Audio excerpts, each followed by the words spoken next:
공부 잘하는 두뇌로 만드는 책 읽기와 독후 활동이라는 건 도대체 뭐야? 이런 생각하실 거예요. 자, 문해력이 뿌리인데, 그쵸? 요런 게 문제죠, 현재. 교원의 90%는 학생들의 문해력이 심각하다. 이거 이번 10월 7일자에 나왔던 건데, 올해. 문해력 수준이 어떻게 됐다? 네. 이게 과거에 비해서예요. 네. 매우 저하, 저하. 뭐, 향상된 거 거의 없고요. 그쵸? 없어요, 그냥. 이거 합치면 어때요? 92%가 나오네요. 그쵸? 이 정도가 다, 예, 문해력이 심각해졌다. 다 알고 계실 겁니다, 요즘. 그러면, 요거는 EBS에서 했던, 네, 2022년도에 조사했던 내용인데요. 중3의 어휘력 진단 평가를 했더니, 예, 이렇게 세부 내용까지 파악 가능한 애가 10%가 안 되더라. 이런 얘기입니다. 이게 10%가 안 되니까, 이게 결국 대학교 가서 어떻게 돼요? 글쓰기 진단 평가도 해봤더니, 50% 이상이 중고생 수준에 머물더라. 대학생 수준은 예, 3분의 1 정도밖에 안 되고요. 심지어 10%는 아예 초등생 수준이다. 이게 이쪽에 있는 애들하고 똑같잖아요, 여기. 그쵸? 교과서 내용 파악 불가했던 애가 이렇게 되는 겁니다. 이 대학생들에 대한 조사가 이렇다는 얘기예요. 굉장히 심각하죠. 충격적입니다. 이런 것도 있었죠. 이 조선일보에 나왔던 기사인데, 국어의 보통 이상 비율이 쭉쭉쭉쭉쭉 떨어져 이렇게까지 떨어졌다. 요즘 애들 책을 안 읽으니까, 그쵸? 중3 때도 이랬었고, 고2 때도 이랬었고, 이게 물이 차올랐다 이런 얘기를 물을 차 올린다는 걸로 이해를 하고 그쵸? 네. 사생대가 죽기 살기 대회다. 네, 이런 거 많이 들어보시죠. 조짐이 보인다 이런 얘기까지 정말로 참 심각한 예, 문해력 실력을 갖고 있는 게 우리 아이들입니다. 한번 내용을 좀 볼게요. 어때서 그런지.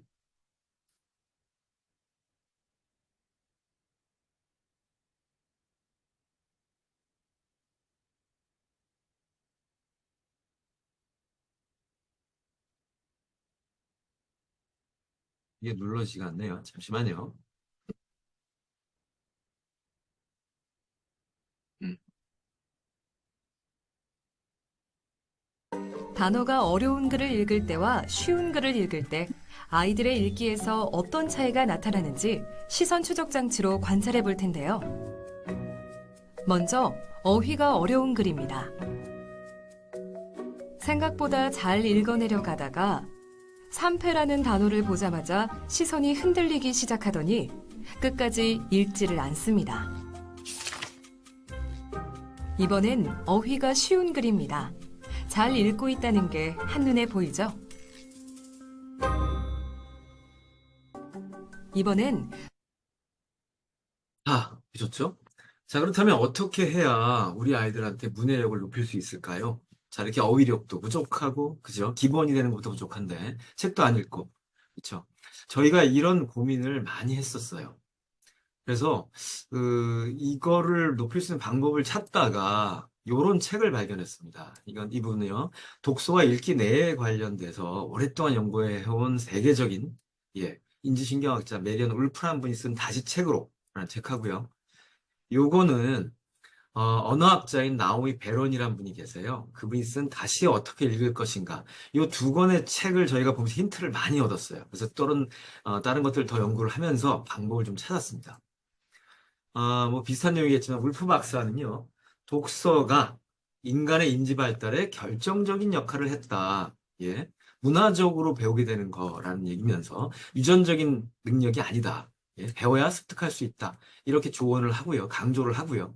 그리고 그런데 최근에 뭐 이렇게 디지털 기기 때문에 뭐 문제가 좀 있다. 이런 얘기도 좀 했었어요. 자, 이런 여러 가지 내용에 대해서 보면 책 읽기와 동시에 활성화되는 두뇌 여러 영역들이 있습니다. 이 얘기를 하신 거예요.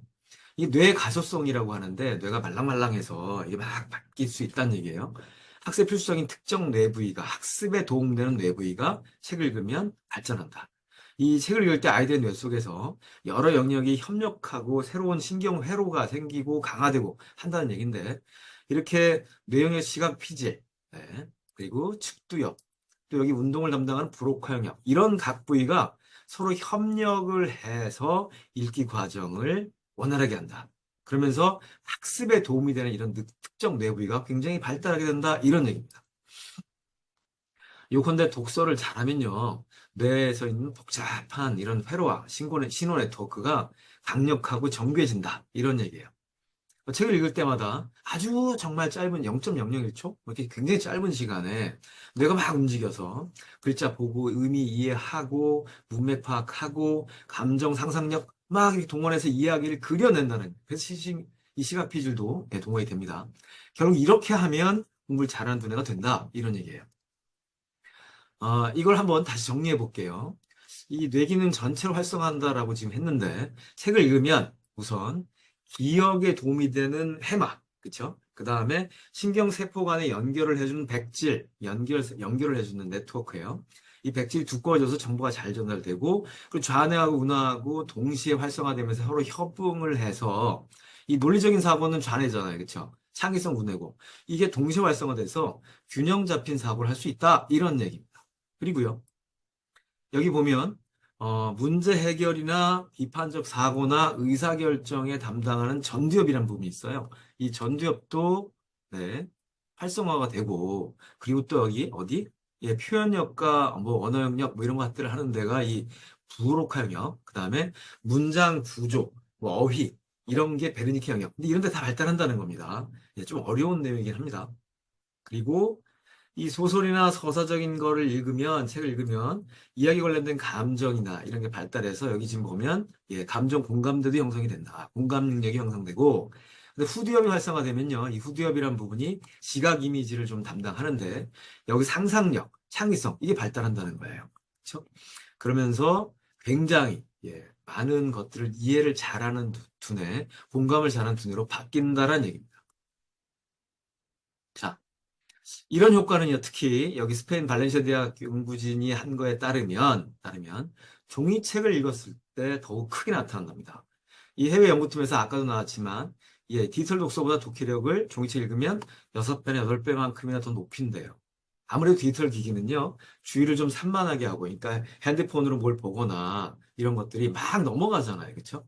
어휘나 내용 면에서 또 좀 그 SNS에 올라온 글들 보면 어휘가 굉장히 좀 제대로 안 돼 있는 것들이 많습니다. 그래서 이런 것들 때문에 좀 미흡해서 아이들의 독해 능력 향상에 도움이 안 된다는 거예요. 결국 뇌 발달이 정말 효과적으로 되려면 종이책 읽는 게 가장 효과적이다. 그래서 이번에 국회에서도 또 반대했잖아요. 디지털 교과서 나왔을 때, 그렇죠? 이런 것도 그런 이유예요. 이 문제가 많이 있을 수 있어. 뭐 이런 겁니다. 그러니까 종이책 독서가 집중력이나 학습이나 기억에 가장 뛰어나다라는 거는 연구 결과에서 중요하게 나타나긴 합니다.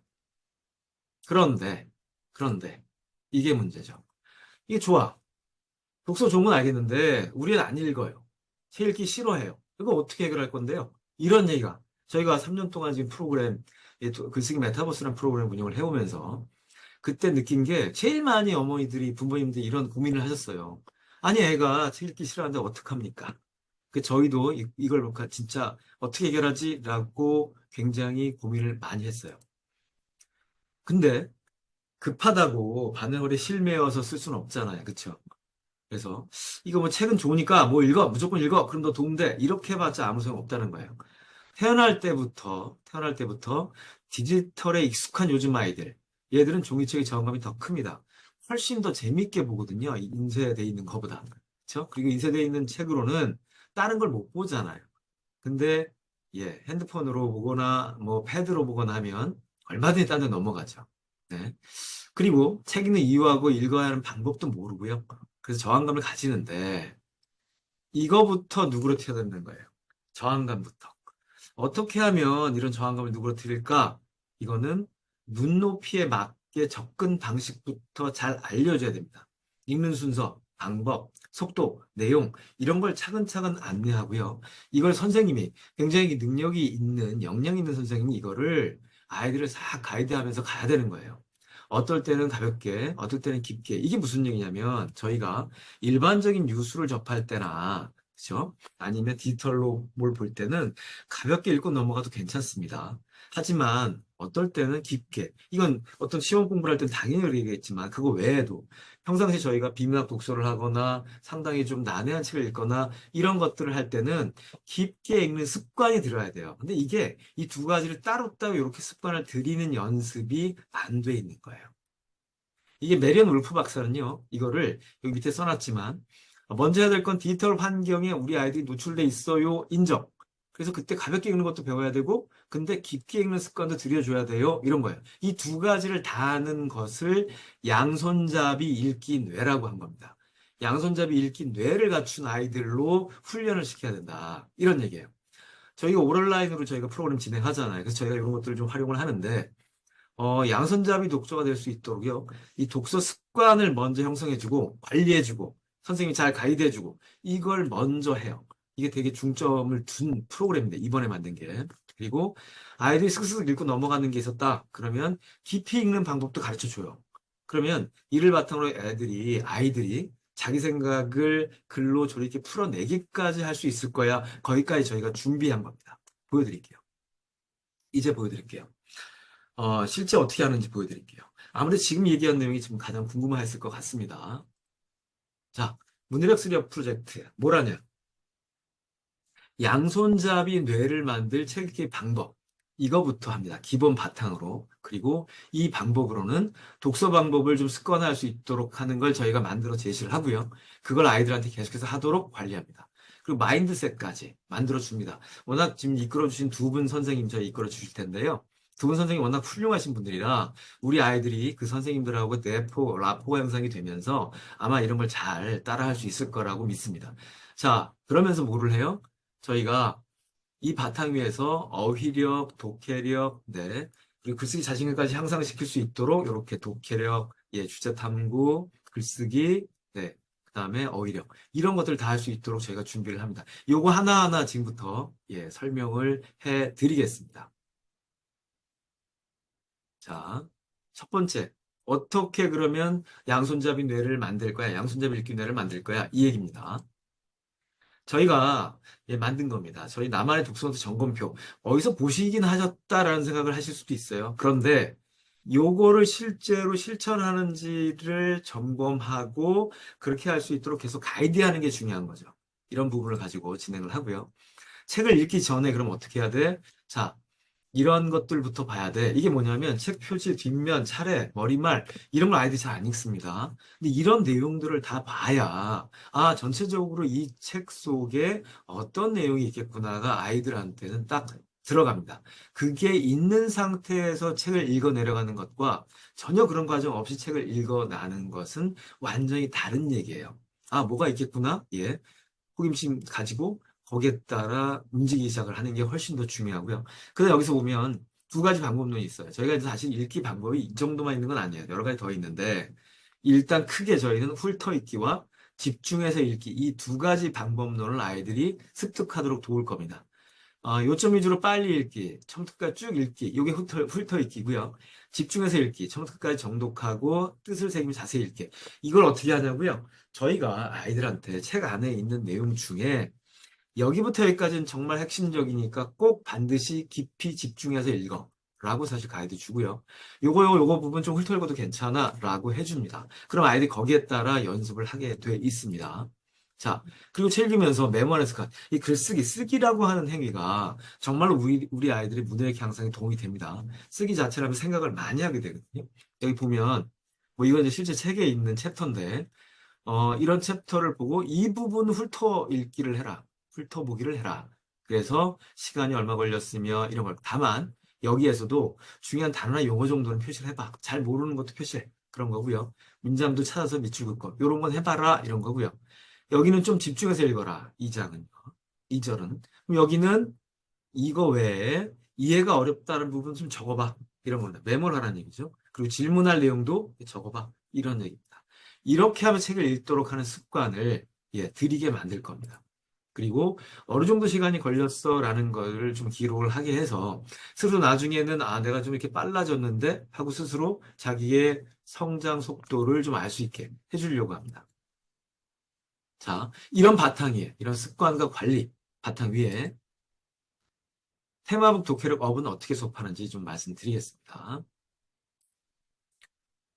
자, 문해력은요, 네, 향상시킬 수 있는 루틴이 있어요. 핵심 내용을 찾아야 되고요. 그 다음에는 질문을 해봐야 되고, 마지막으로 답변하는 거예요. 이런 거를 습관으로 만들어 주려고 해요. 저희가 사례로 설명해 드릴게요. 이렇게 하는 겁니다. 요렇게, 그쵸? 처음에 어떻게 한다고요? 여기 보시면 핵심 내용 찾고 질문해라. 답변해라. 이게 핵심 내용에 대한 질문이 들어간 겁니다. 스스로 질문을 만들어 보게도 유도를 합니다. 그리고 너무 어렵게 안 내고 일단 OX 정도로 해서 아이들이 쉽게 찾아보고 할 수 있도록 합니다.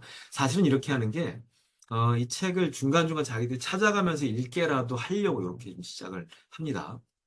그리고 동영상도 봅니다. 이해도를 도와주기 위해서 동영상을 이렇게 쭉, 이거는 이제, 저희가 문화 테마가 있었을 때 했던 지리의 힘이라는 건데요.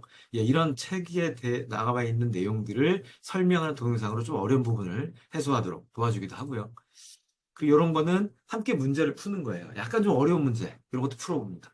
그래서 이런 심볼, 뭐 이런 얘기들이 나오는데요. 도상, 지표, 상징, 요런 거가 뭐다? 이런 것들 여기 보고 한번 설명해봐. 뭐가 뭐야? 알아보게 하는 자세한 내용은 안 들어가겠습니다.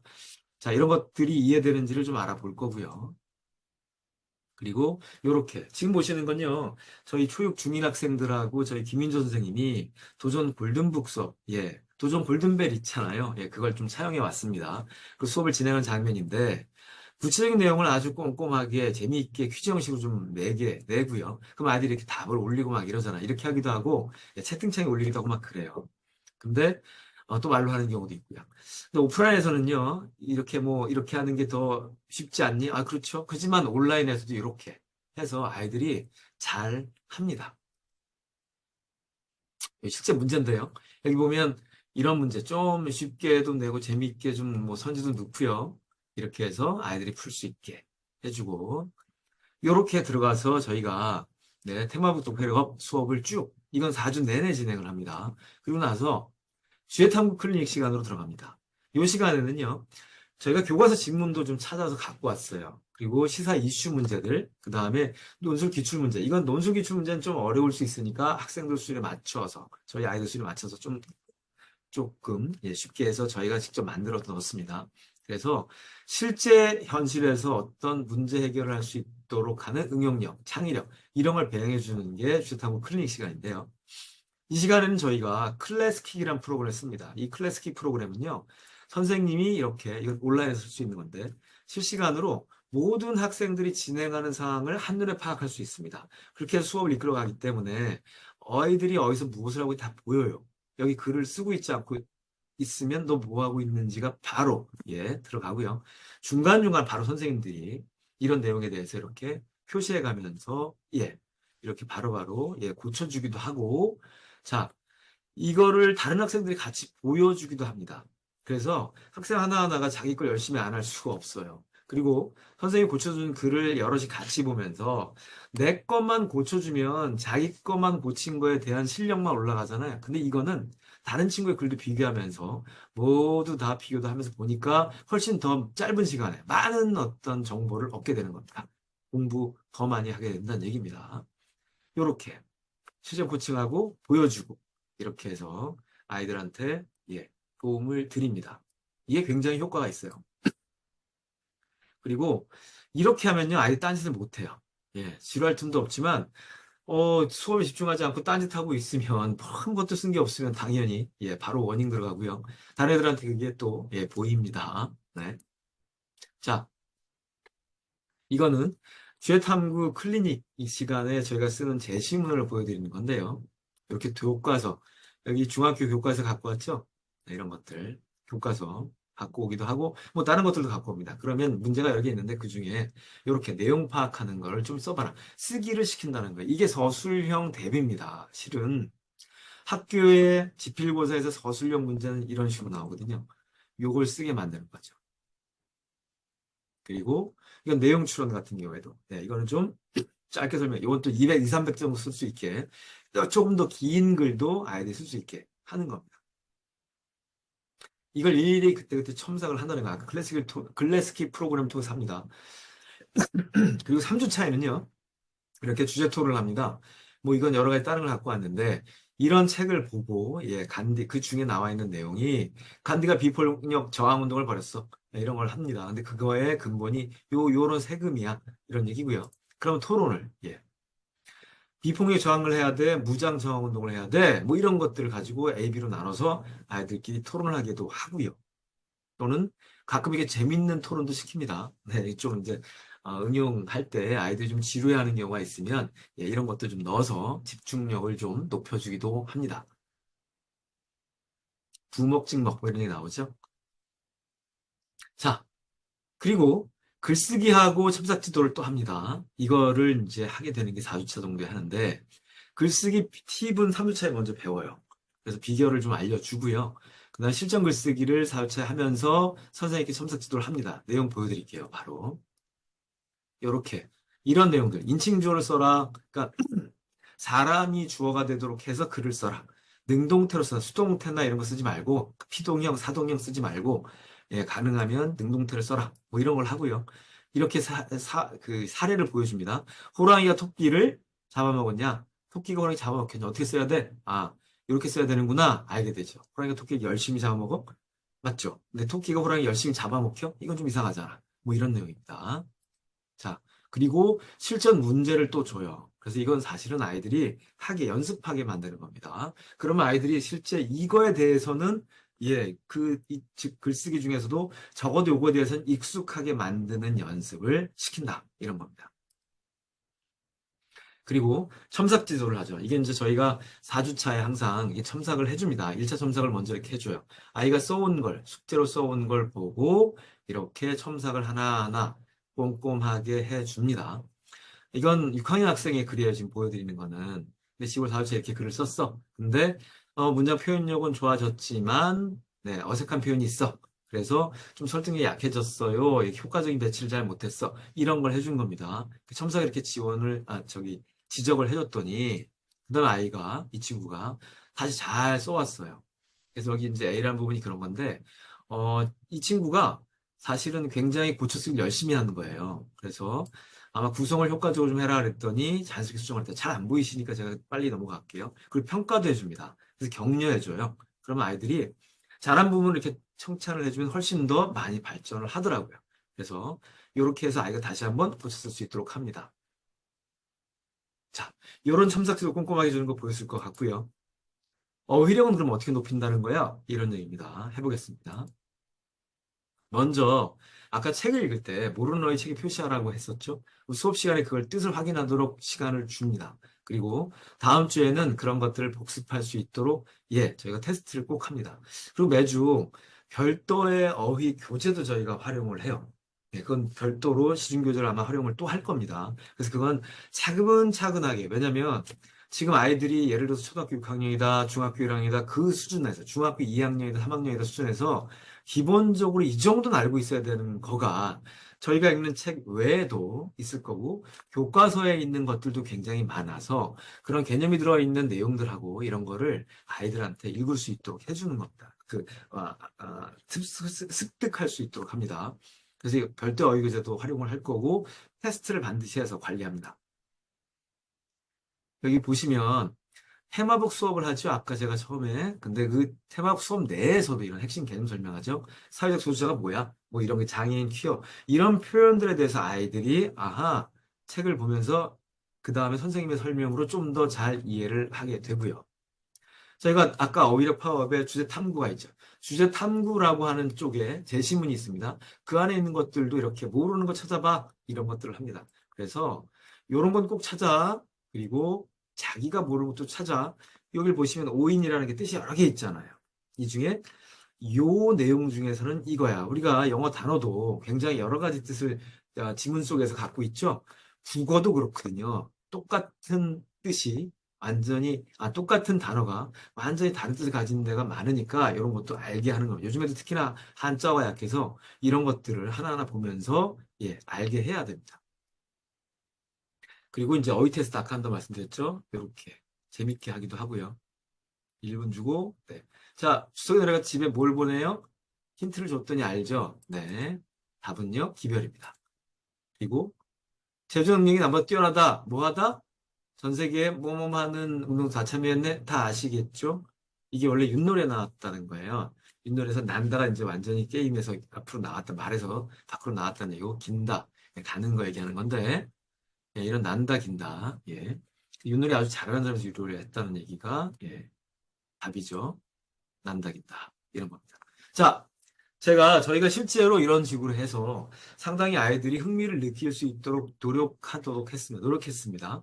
굉장히 여러 가지 재미있는 내용들을 좀 넣어서 아이들이 좀 집중을 계속해서 할 수 있도록 굉장히 노력 많이 했어요. 지금 한 2, 3년 하다 보니 예, 이런 것들이 정말로 필요하겠구나 해서 많이 집어넣고요. 특히 관리, 그리고 기본적인 어떤 방법론 자체부터 좀 차근차근하게 만들어주는 거, 이렇게 하려고 노력 많이 했습니다. 그런데 문제는요, 누가 하느냐죠. 그쵸? 사실은 뭐 이런 것들 니네가 잘한다고 했는데 그거 아무나 다 할 수 있는 건 아닙니다. 정말로 실력 있는, 역량 있는 선생님들이 가르쳐 줘야, 그리고 실제로 본인들이 정말 책을 많이 읽고 많이 써봤던 이런 분들이 해야 사실은 굉장히 효과가 높을 거고 아이들한테 좋은 방법을 가르칠 수 있는 거죠. 그렇죠? 교수님들이 다 두 분 다 서울대 나오셨고요. 기자 출신들이십니다. 여기도 그렇고 여기도 그렇고 또 요즘 계속해서 의대 논술 면접까지도 강연하십니다. 굉장히 바쁘신 분들인데 어렵게 저희가 모셨고요. 이제 저희 프로젝트를 진행할 이 두 분 선생님을 제가 어머니들께 인사를 드리도록 하겠습니다. 좀, 어, 잘 들어봐 주세요. 이 선생님들이 정말로 예, 진정성 있게 가르치는 내용들을 한번 얘기하실 테니까 한번 들어봐 주십시오. 먼저, 김민호 선생님. 김민조 선생님 아까도 제가 그랬죠. 서울대 철학과 나오셨고요. 예, 어떤 기자 생활 하시다가 예, 입시 쪽 관련된 업무도 하셨고 독서 논술 회사 대표도 하셨고 스카이 의대 논술 면접 강의 지금도 하고 계십니다. 예, 김민조 선생님 혹시 지금 괜찮으세요?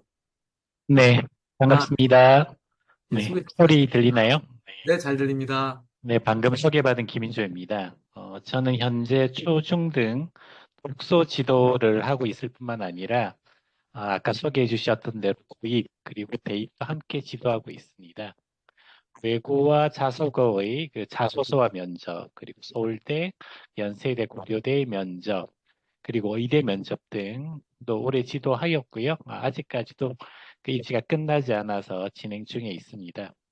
이제 그렇다 보니 지금 입시가 변하고 있지 않습니까? 그죠? 이러한 변화하는 입시를 앞으로 이제 자녀들이 이제 치러야 할 텐데, 초중등 학생들에게 이러한 변화에 맞는 독서 교육과 문해력 교육을 잘 지도할 수 있다고 생각합니다.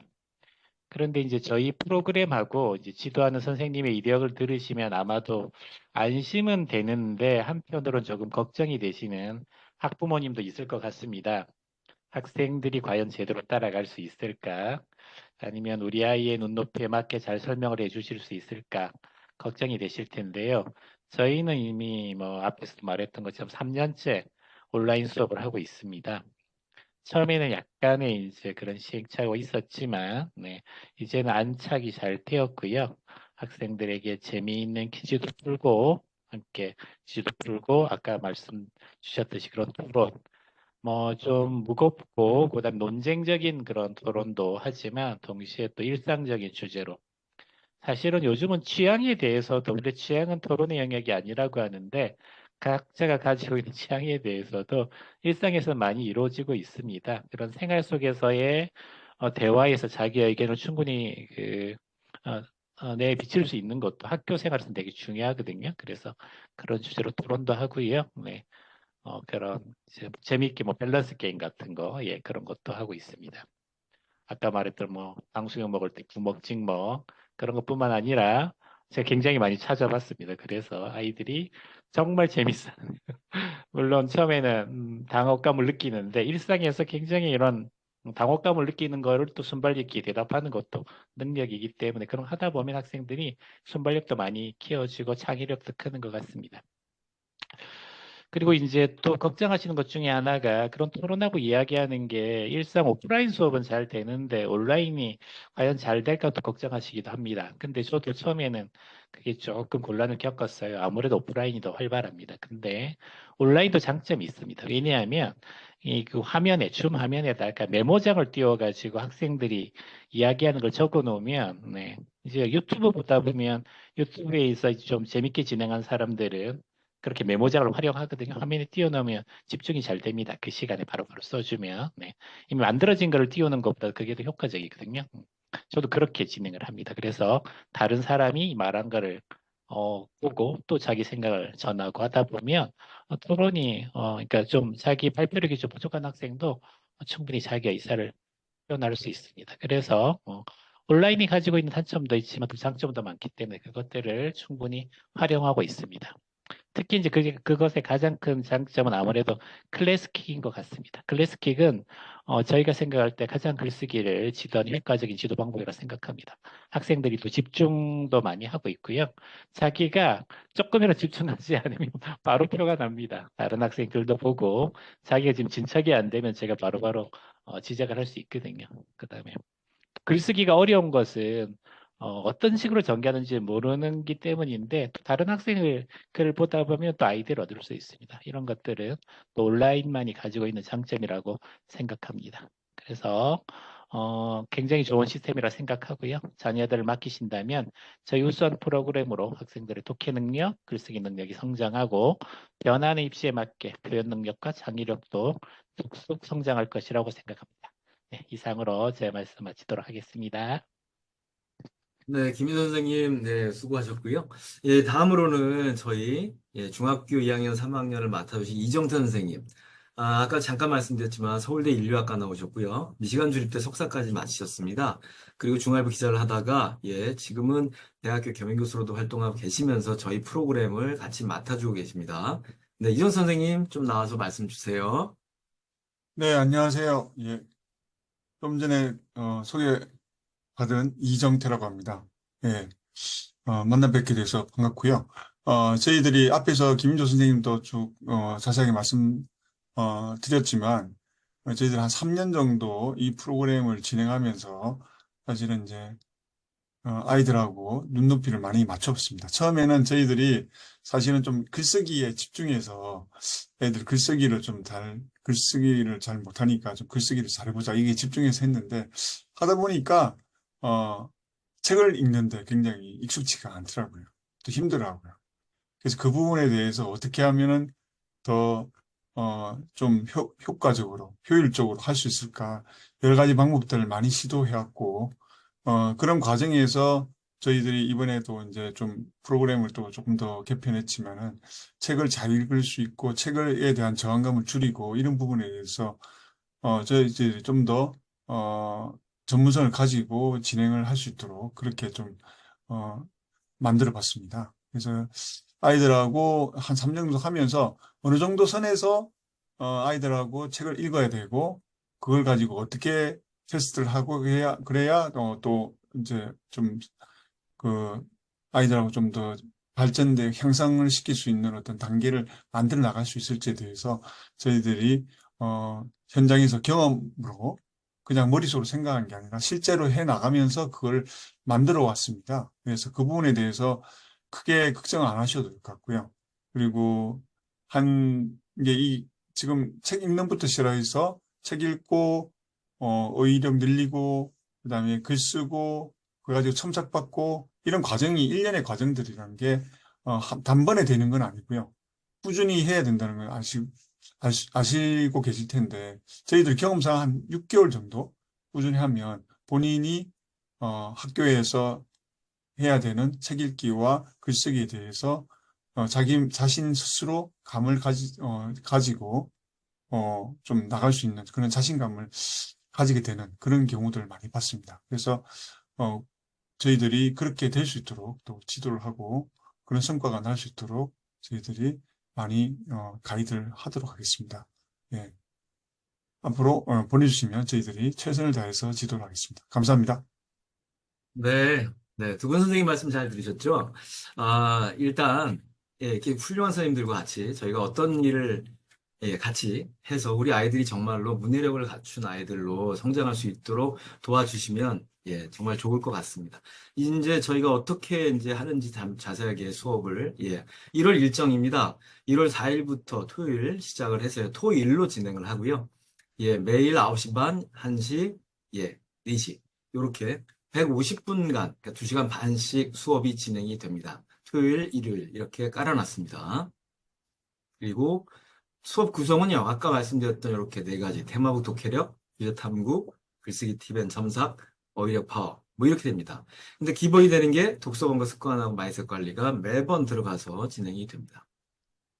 자세하게 좀 말씀드리면 이런 거예요. 1교시, 2교시 나눠서 저희가 진행하는데, 예, 테마북 독해력업 수업은요, 매주 진행이 되고요. 부수적으로 이제 요 얘기는 뭐냐면, 2차 첨삭은 원래 저희가 매주 말에 첨삭 지도를 한번 하고, 매월 말에, 4주차에 첨삭 하고, 이거에 대해서 다시 한번 총평과 첨삭 지도를 해줍니다. 아이들별로. 이런 시간이 좀 들어갈 거고요. 그 다음에 매번의 수업 시간에는 반드시 과제 점검하고 테스트하는 시간을 넣어서, 이렇게 해서 1교시가 조금 더 길고요. 2교시에는요, 이게 주제탐구 클리닉 1, 2주차에는 아까 보셨던 주제탐구 클리닉 수업이 있고, 거기에 이제 어휘력 파워 수업이 같이 좀 진행이 됩니다. 그래서 이런 태블릿 독서 점검 이런 그런 과제가 뭐 많은 건 아니에요. 독서 노트를 꼭 점검해서 해라 하는 거하고 어휘력 공부 좀 해와 이런 정도가 과제입니다. 그리고 나서 3주차에는 주제 토론이 또 들어가요. 그럼 토론하고 글쓰기 팁을 배우는 시간이 있어요. 그리고 나서 예제를 좀 풀어오면 네 번째 주에는 미리 숙제를 해오는 게 아닙니다. 저희랑 같이 하는 수업 시간에 나만의 테마 글쓰기 시간을 이렇게 만들어요. 그 시간에 하고 쓰는 것을 바로 선생님들이 개별 첨삭 지도를 해주면서 1차 첨삭이 하고요. 그러면 이걸 바탕으로 과제로 2차 글쓰기가 아이가 해갖고 와야 됩니다. 그럼 이렇게 해서 이때 2차 첨삭이나 총평을 하는 이런 구조로 순환 구조로 되어 있습니다.